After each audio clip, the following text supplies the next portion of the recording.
Tudo bem, pessoal? Aqui é o Ângelo do canal Antes Tarde do que Nunca e hoje eu estou começando com um novo quadro aqui, que se chama Resolvendo Questões de Prova.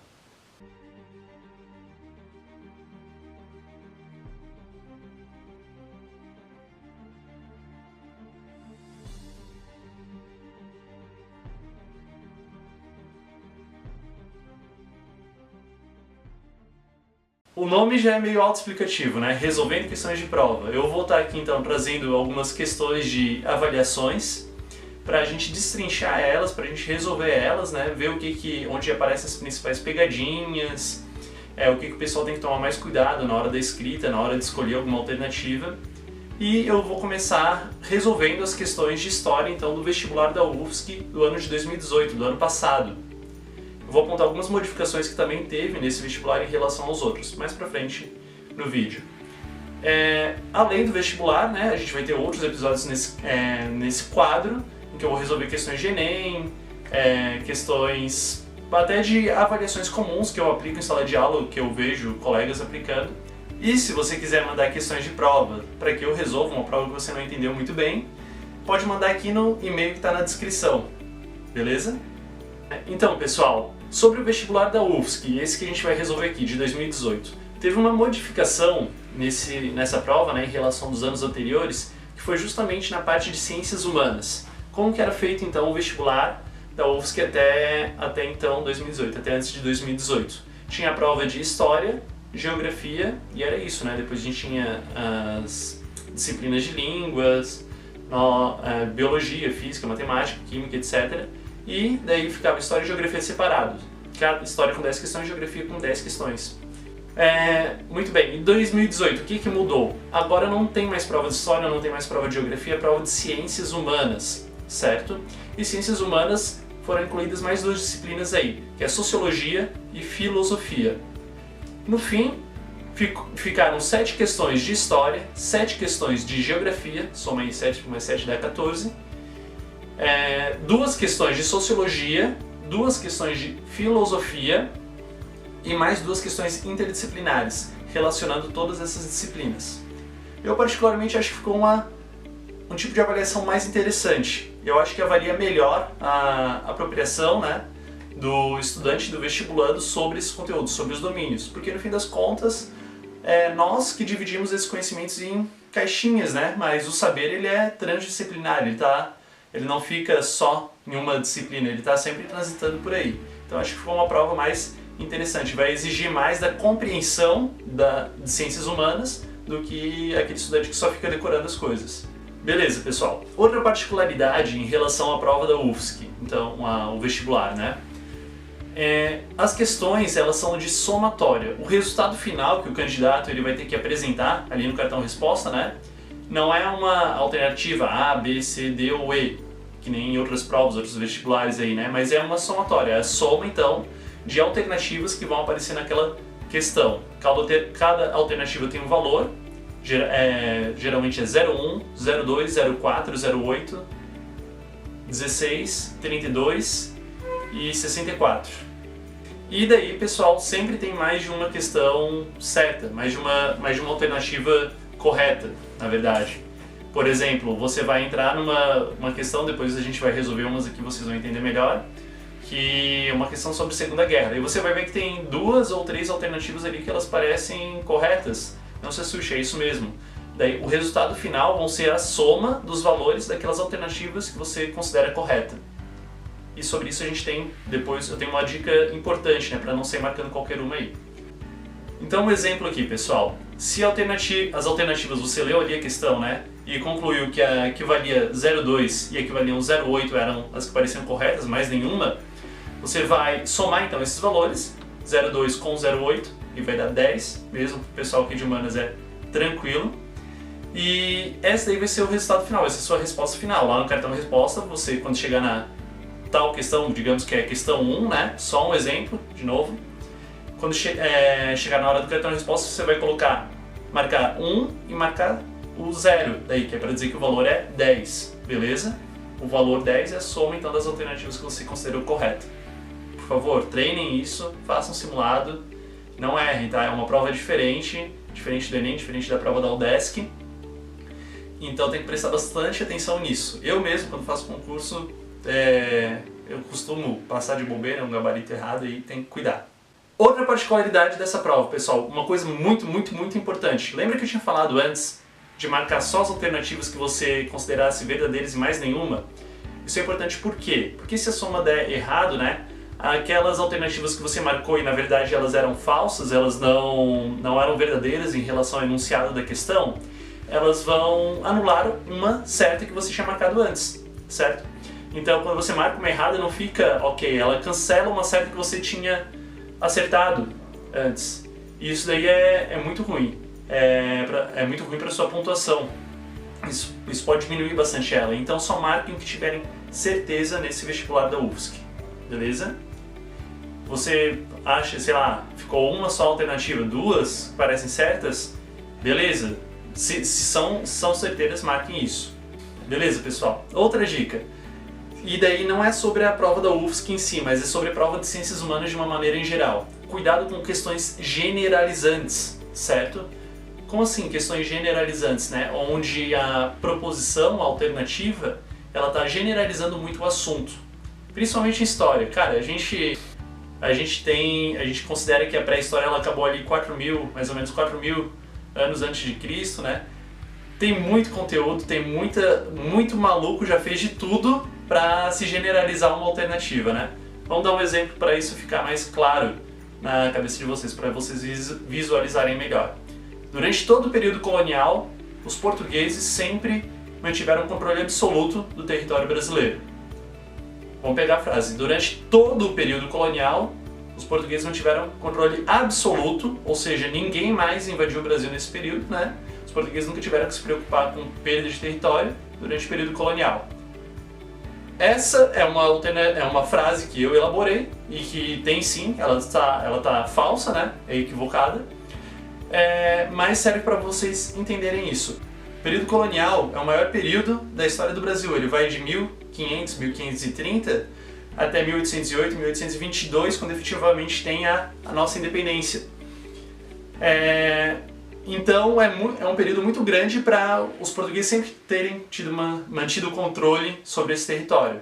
Segundo que manter o controle absoluto, né, implica que nenhuma outra nação, né, nem os próprios indígenas atentaram contra o poder português, o que é mentira. A gente teve invasões de franceses, holandeses, ataques de piratas ingleses, invasões de espanhóis, inclusive aqui em Santa Catarina, né, na ilha de Santa Catarina, não se chamava Florianópolis na época. E por aí vai. Então os portugueses eles não tiveram isso, mas observaram, a questão não é o conteúdo em si, mas observaram como a alternativa ela generaliza. Muito bem, cuidado com isso, hein? E última dica, pessoal, usem e abusem ali do que vocês puderem rabiscar, do que vocês puderem rascunhar, né? No caderno de provas, espaço para rascunho, marquem, sublinhem as palavras-chave da pergunta, observem bem o que a pergunta está pedindo, certo? Cuidado então para aparecer uma alternativa que parece certa ali, mas não é o que a questão está pedindo, então cuidado com isso. Como eu disse, sublinhem, façam de tudo que possa auxiliar vocês, examinem, sejam bem analíticos com cada questão, com cada alternativa. Aqui na descrição do vídeo, beleza, vocês vão poder encontrar essa prova da UFSC, da qual eu estou explicando aqui, e junto com o seu respectivo gabarito, para vocês estudarem, trabalharem ela. Aliás, isso é uma outra dica, né, ver provas anteriores. Agora a gente vai entrar então mesmo na realização das questões, beleza? Vamos esmiuçar elas. Nesse vídeo, para não ficar muito enfadonho, já falei bastante, né? Mas para não ficar mais enfadonho ainda, a gente vai trabalhar 3 questões e daí outras eu resolvo no próximo vídeo. Então para continuar aqui nas questões, eu só vou pegar um roteirinho com as questões que eu fiz, que eu resolvi, né? Para explicar aí para vocês. Questão número 1, pessoal. Na nossa questão número 1 a gente tem um texto no início, um texto inicial, que ele é importante para resolver o resto da questão, então leiam com cuidado, beleza? E esse texto, na verdade, ele é um recorte de uma fonte que é nada mais nada menos que a carta do Pero Vaz de Caminha. Para quem não lembra do Pero Vaz de Caminha na história do Brasil, né? Ele era o escrivão da armada do Pedro Álvares Cabral, quando os portugueses chegaram aqui em 1500 no Brasil. E nessa carta ele está descrevendo, nesse trecho ele está descrevendo, né, os habitantes que eles aqui encontraram, certo? Eu não vou ler o texto todo, né, com vocês leem aí na questão, mas daí eu quero destacar uma coisa importante, né, dessa carta. A descrição que o Pero Vaz de Caminha faz desses indígenas. Ele atribui eles como seres inocentes, como seres selvagens, seres que não têm religião, que andam nus, que não se importam com isso, né, e que são, portanto, incivilizados. De uma certa forma, como se os portugueses civilizados eles estivessem chegando ali, né, e apresentando para eles o que é bom, né? O que é interessante, o que é certo, o que é correto, a religião, Deus certo para se cultuar. Beleza. Se eu fosse então destacar uma frase desse pequeno texto, uma frase principal seria a seguinte: o melhor fruto que se pode tirar desta terra, me parece, ser salvar esta gente.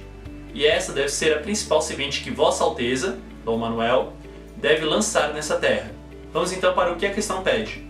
Sobre a carta de Pero Vaz de Caminha e o contexto da expansão ultramarina portuguesa, é correto afirmar que... Beleza, então ele está pedindo sobre o texto e sobre esse conteúdo, de uma forma geral. Vamos ler as proposições. Primeira questão, pessoal. Na carta é possível identificar choque e estranhamento entre as diferentes culturas, assim como perceber a iniciativa portuguesa de tomar posse da terra. Muito bem, tem duas afirmações nesse enunciado, nessa frase, né? A primeira afirmação é de que houve esse estranhamento de culturas, e a segunda é de que os portugueses demonstraram já interesse em tomar posse dessa terra. Vamos parar para analisar primeiro aí, pessoal. Estranhamento de cultura. É óbvio que povos que eles não têm contato entre si durante milênios, né? Eles vão ter esse choque, vão ter esse estranhamento, né? Os portugueses eles enxergam os indígenas como sem religião. E eu lembro que uma professora minha dizia que para os europeus, né, os indígenas não tinham fé, não tinham rei, não tinham lei. E é porque eles não enxergavam a cultura deles dessa forma. E da mesma forma os indígenas, né? A gente não tem fontes escritas sobre os indígenas para relatar o que eles pensaram dos portugueses naquele momento, mas a gente com certeza tem esse estranhamento de cultura aí. E esse segundo ponto, né? Iniciativa portuguesa de tomar posse da terra. Também é uma afirmação plausível, faz sentido. Se você parar para pensar que no fim da carta, né, o Pero Vaz de Caminha ele sugere que catequizar os indígenas é a melhor coisa que o rei português Dom Manuel pode fazer sobre aquela terra, e a gente efetivamente sabe, né, de um contexto em geral, que nem a questão pedia, que os portugueses eles vieram para isso. A gente só vai ter colonização mesmo em 1530, porque o comércio com as Índias ainda vai ser mais lucrativo para os portugueses. Mas sim, eles já têm um interesse então de ocupar essa terra no Novo Mundo. Então a questão 1, ela parece correta, né? A gente pode adicionar ali na nossa soma. Questão 2, alternativa 2. Apesar dos rituais católicos descritos na carta, a Igreja Católica não apoiava a iniciativa das navegações portuguesas, porque contrariava princípios da instituição sobre as explorações do mundo. Muito bem, vamos parar para pensar. Contexto Igreja Católica, contexto explorações, grandes navegações. Será que a igreja ela não tinha mesmo esse interesse? Bom, a gente sabe que desde que o Colombo ele chegou e teve contato com os indígenas lá na América Central, a igreja soube que existiam então outros povos para cá, ela tinha o evidente interesse em expandir a sua fé. Vamos lembrar que uma religião, uma igreja, ela só é forte na medida que ela tem um grande número de fiéis, um grande número de seguidores. E esse era um grande projeto da igreja, né, para consolidar. Algumas décadas para frente ela vai ter mais problemas com a reforma protestante, com as religiões protestantes. E essa garantia de catequização dos povos nativo-americanos vai ser essencial para a manutenção da fé católica no Novo Mundo. Então, como a alternativa ela estava negando esse interesse da Igreja Católica, essa proposição ela está errada, desconsiderem ela, beleza? Não soma 2. Continuando, agora de valor 0,4.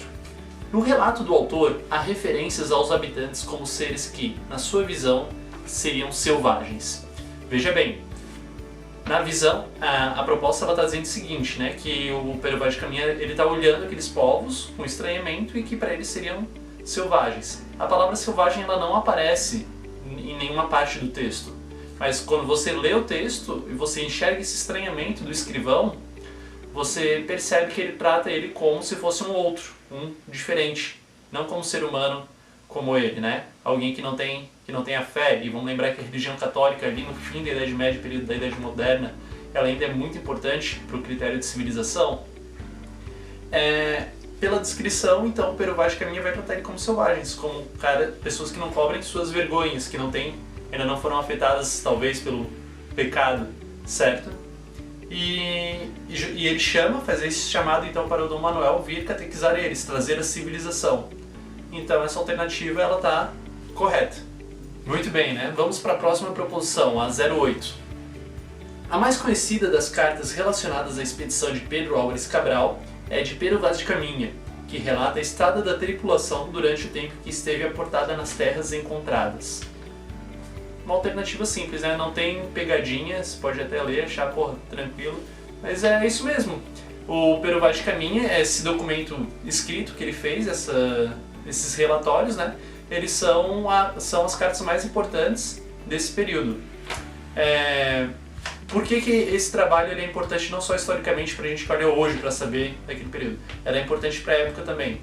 Porque nesses relatos, né, ele está transmitindo tudo que eles estão encontrando para a autoridade máxima, que era o rei, Dom Manuel na época. E a partir desses relatos, Dom Manuel vai poder traçar então suas políticas de Estado em relação a esses novos territórios, esses novos habitantes. Então o trabalho dele era importante para a época, era essencial para a época e depois historicamente para a gente como um relato desse período. Muito bem, então a proposição 08 ela também está correta. A gente tem aí na nossa soma a proposição 01, a 04 e a 08 corretas até então.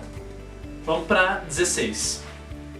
Movida pelo grande interesse sobre as terras descobertas, parte da tripulação daquela expedição não seguiu viagem, garantindo assim a posse do lugar ao reino português. Verdadeira ou falsa? Então, se você lembrar lá do conteúdo, eu já falei no vídeo anteriormente, a efetiva colonização ela só vai dar a partir de 1530. Os portugueses eles não vão permanecer ali, eles vão seguir viagem então rumo às Índias. E daí a efetiva colonização ela só vai dar depois então de 1530. Por que 1530, né? Porque só depois que os espanhóis eles vão ter notícias de que eles vão encontrar jazidas de ouro, né, de prata, e depois vai ter a disputa de outras nações pelos territórios americanos. E daí então o rei português, né, ele prefere então garantir essa posse do território português aqui. Mas no começo não. No começo vamos focar lá no comércio das Índias, que ainda é mais lucrativo, os portugueses ainda têm um monopólio e assim por diante. Essa alternativa então ela não está correta. Ela diz que os portugueses ficaram, mas na verdade não, só 30 anos depois. Muito bem, pessoal. Então proposição número 32. A carta de Pero Vaz de Caminha reproduz fielmente o que aconteceu durante a estada da armada de Pedro Álvares Cabral, já que esta era a função de Caminha como escrivão. Aí, beleza, a frase está tranquila, né, aparentemente. Ela até parece que complementa o enunciado anterior. A gente só tem um problema aí com o termo, que o pessoal da faculdade de História, né, sempre pega no pé. Esse fielmente. A carta de Pero Vaz de Caminha reproduz fielmente. Fielmente, talvez do ponto de vista dos portugueses, né? Vamos lembrar que o Pero Vaz de Caminha, ele dizia que esses indígenas eles não tinham religião. Mentira, né? Bullshit. Não tinham religião do ponto de vista português. Eles tinham suas religiões, as suas religiões animistas, inspiradas nos espíritos da natureza, e que variava de uma tribo para outra, mas sim eles tinham religião. Essa já é uma amostra de como esse fielmente ele já pode ficar bem relativizado.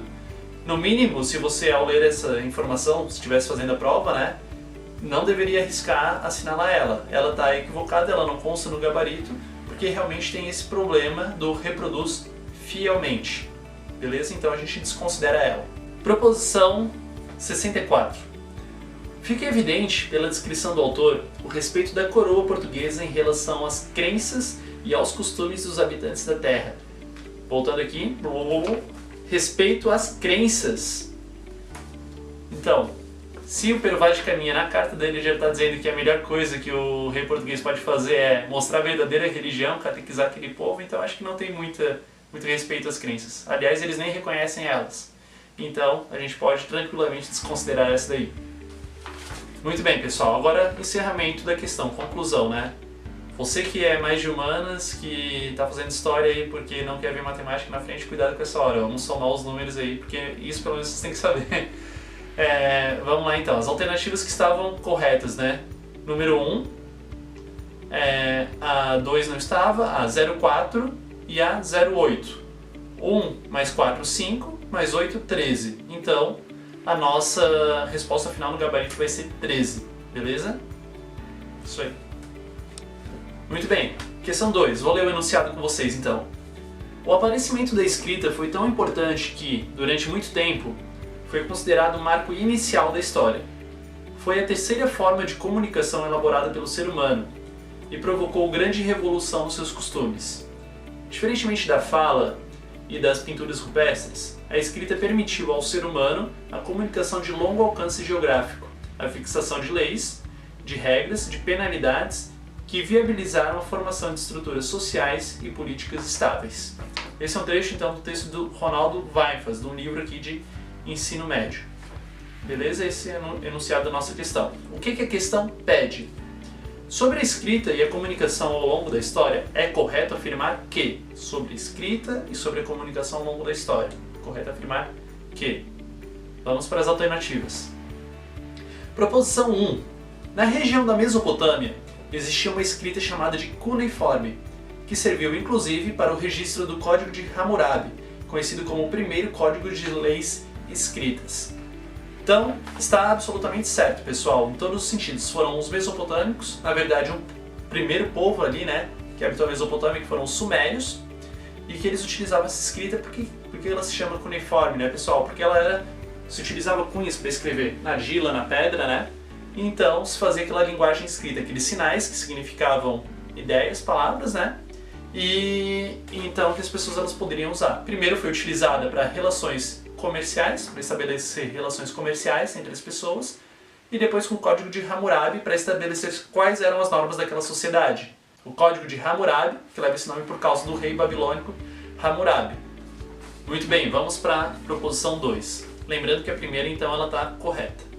No Egito Antigo, a escrita hieróglifica era privilégio da realeza e só podia ser utilizada para fins administrativos, sendo absolutamente proibida para registros ou pregações religiosas. Proibidas para, então, pregações religiosas, funções religiosas.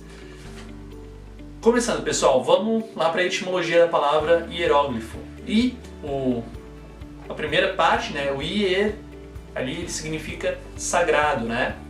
O resto significa escrita. Então, a palavra hieróglifo, ela literalmente significa escrita sagrada. Então, ela já está bem atrelada à religião. Aliás, como tudo no Egito, está atrelado à religião, né?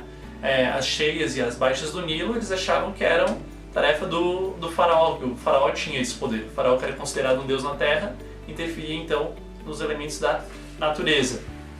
Então essa escrita, ela sim tem a ver com religião, beleza?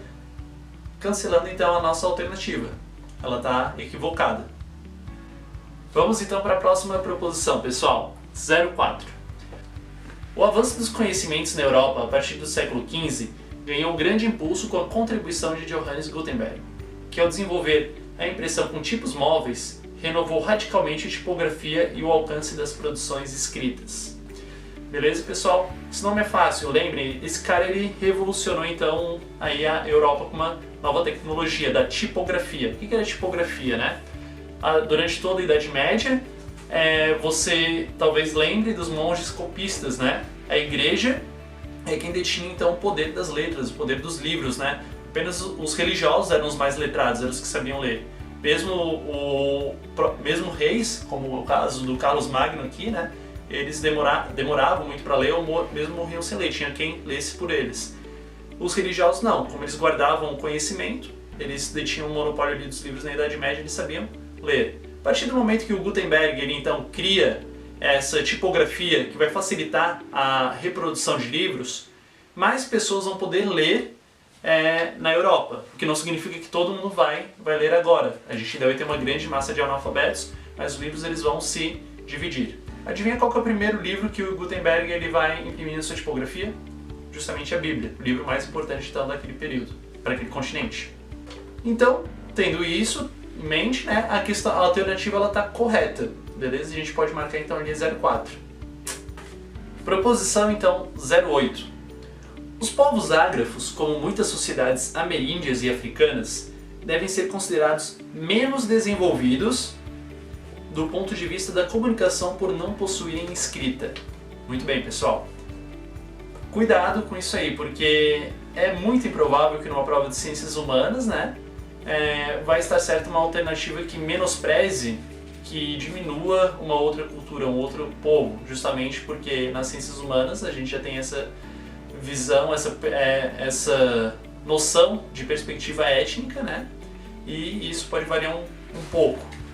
Então uma questão que menospreze outro povo não, com certeza aí vai estar errada, tá? E vamos ver por quê. Ali na questão, na proposição 8, está dizendo que eles são menos, os povos que não têm escritas, eles são menos desenvolvidos no âmbito da comunicação. Vamos parar para pensar o seguinte, pessoal. A escrita ela é apenas uma forma de se comunicar. Que nem o Ronaldo Weinfels ali no texto introdutório disse, antes já existiram duas outras formas de comunicação, pinturas rupestres, né, e a linguagem falada. Vamos lembrar que nas tradições orais, vamos lembrar que nas culturas de tradições orais, né, as danças, as lendas, os contos, a religião, né, as cerimônias, elas são de grande importância para a perpetuação daquela cultura, certo? Além do mais, se a gente for parar para pensar, mesmo com a tipografia, mesmo tendo escrita, não significou que muito europeu consumia aquela produção escrita, lia, certo? Então, os europeus eles também seriam menosprezados nesse mesmo ponto de vista da afirmação? Não, né?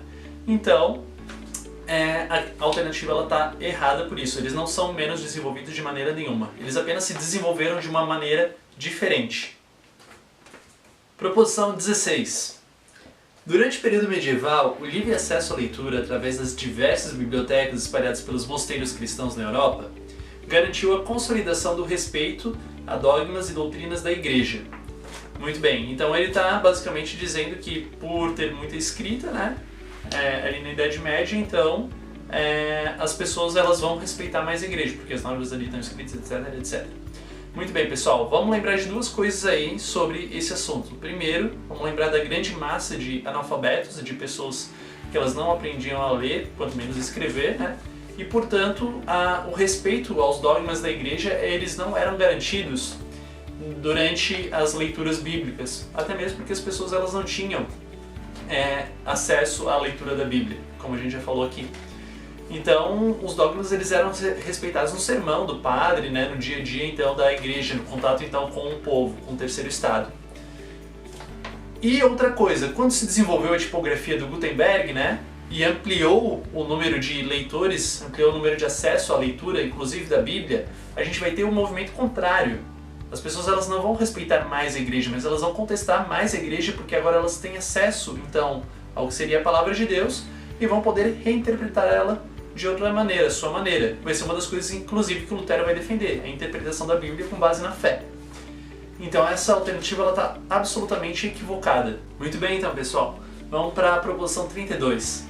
Sancionada como língua oficial dos surdos no Brasil no início do século XXI, a língua brasileira de sinais, Libras, ao contrário dos idiomas essencialmente orais e auditivos, tem como característica ser visual e gestual. Essa alternativa está correta, pessoal. A língua de sinais brasileira, Libras, ela foi reconhecida no governo FHC, lá no finalzinho, lá em 2002, se não me engano, na Lei 10.436, beleza? Então a alternativa está correta. Beleza. Agora pegando lá nosso gabarito, vendo que estava certo, né, pessoal? A gente tem marcados como alternativas corretas 1, 4 e 32. Essa última que a gente acabou de ver aqui agora. 1, 4, 32. 1 mais 4, 5. Mais 32, 37. Nossa resposta final na questão número 2 vai ser então 37. Beleza? Eu vou deixar aqui na descrição do vídeo, para quem tiver interesse também, o link da lei que reconhece, né, a língua de sinais brasileira. Beleza? Beleza, então vamos para a nossa última questão de hoje. Depois eu continuo essa prova em outro vídeo. Beleza? E então é a questão número 3. Vamos lá. Lendo o enunciado. Sobre os partidos políticos na história do Brasil, é correto afirmar que não tem enunciado nenhum e parte então para o período, maior parte no período republicano e um pedacinho lá no período da monarquia brasileira, tá? Lendo a proposição 1, a ANL, Aliança Nacional Libertadora, criada durante os anos 1930, representava a principal força em defesa dos ideais fascistas no Brasil. Pessoal, ANL, Aliança Nacional Libertadora, tá? Ela era a oposição, então, do partido da representação fascista no Brasil, que era a AIB, Aliança Integralista Brasileira. Era a oposição dela, a ANL, fundada então pelo Luiz Carlos Prestes, depois se converteu ao comunismo, né, virou comunista, vai fazer oposição então à moda fascista que estava rolando lá na Europa, aqui no Brasil, beleza? Agora, portanto, a AIB, que era a Ação Integralista Brasileira, né, os caras eles se pautavam tanto, eles se espelhavam tanto nos governos de Hitler, nos governos de Mussolini, que os caras eles tinham o próprio uniforme, eles marchavam aí pelas cidades, né? Principalmente lá em São Paulo, eles tinham um uniforme verde-oliva, sempre, vamos lembrar, fascismo, voltando para o nacionalismo. Verde por causa da cor da bandeira, das cores que lembram o Brasil. Eles tinham um comprimento, que enquanto os nazistas eles tinham o Heil Hitler, né? A A e B aqui, os integralistas, eles tinham Anauê, que é um cumprimento indígena, certo? De saudação, então, ao próximo. E eles também tinham, então, o seu próprio símbolo, que era o sigma, que é uma letrinha do alfabeto grego, e era o símbolo que representava, que reunia, então, os integralistas. Então, integralistas no Brasil é A e B. A ANL é Aliança Nacional Libertadora, que é contra os integralistas. Então, a alternativa está incorreta. Muito bem, próxima proposição. Durante a República Populista de 1946 até 1964, o PTB, Partido Trabalhista Brasileiro, manteve sólida aliança com a UDN, União Democrática Nacional, em defesa dos interesses nacionalistas e contra o domínio da elite econômica vinculada ao PSD, Partido Social Democrático. Pessoal, o PTB, que teve a sua fundação intimamente relacionada então, ali com Getúlio Vargas, ele na verdade não é uma aliança com a UDN, ele é a oposição, que nem lá na nossa primeira questão, mesmo motivo, ele era a oposição da UDN. O PTB, né, quando ele tinha esse caráter mais nacionalista, com o próprio Getúlio Vargas, né, a UDN era o que a gente chamava de Partido dos Entreguistas, dos caras que eles estavam relacionados ao capital estrangeiro, os caras que queriam abrir a economia do Brasil para investimentos, principalmente investimentos norte-americanos, nesse contexto de Guerra Fria agora. A UDN ela vai conseguir lançar um candidato que vai ser o Eurico Gaspar Dutra e que ele vai fazer justamente isso. Quando ele chega no governo, ele abre a economia brasileira para investimentos norte-americanos. Esse da UDN. PTB não, PTB é nacionalista e ele não fazia aliança, ele disputava as eleições então com a UDN.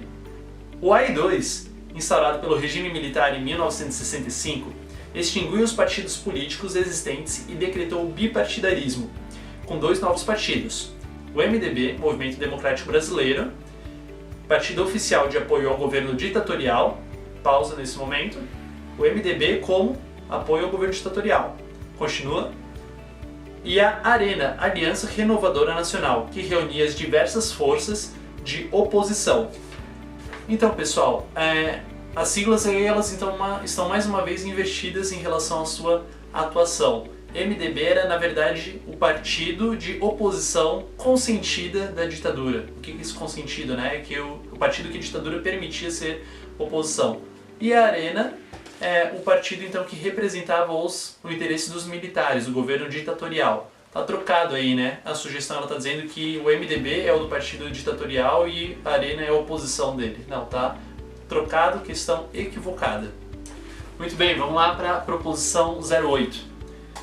Em pleno período monárquico, o avanço das ideias republicanas ficou fortalecido com a criação do PRP, Partido Republicano Paulista, através da Convenção de Itu em 1873. 1873 sim está no período monárquico ainda, né? E ele está falando que esse partido então ele atacava a forma de governo que era a monarquia. Tá certo, o PRP, né? Partido Republicano Paulista, ele defendia, era uma representação então dos latifundiários que estavam lucrando com as plantações de café na segunda metade aí do período monárquico, e que eles viam na ideia de monarquia um atraso, um governo. Na Europa já não tinha mais monarquias, já estava tendo as unificações, a unificação da Itália, Alemanha, que viraram monarquias, né? Mas estava tendo proclamações da República, o movimento nacionalista nos nossos países vizinhos, né? Ele estava vigorando. Então, República era tido como governo bom, governo novo, e monarquia um atraso, certo? Eles também defendiam a vinda então de imigrantes europeus para trabalharem aqui, porque eles achavam então que os europeus, Europa, aquela visão positivista de história, era a região do mundo que estava deslanchando, né? Eram uns top na balada lá. E aqui no Brasil então precisava desse sangue europeu para renovar então esse país aqui.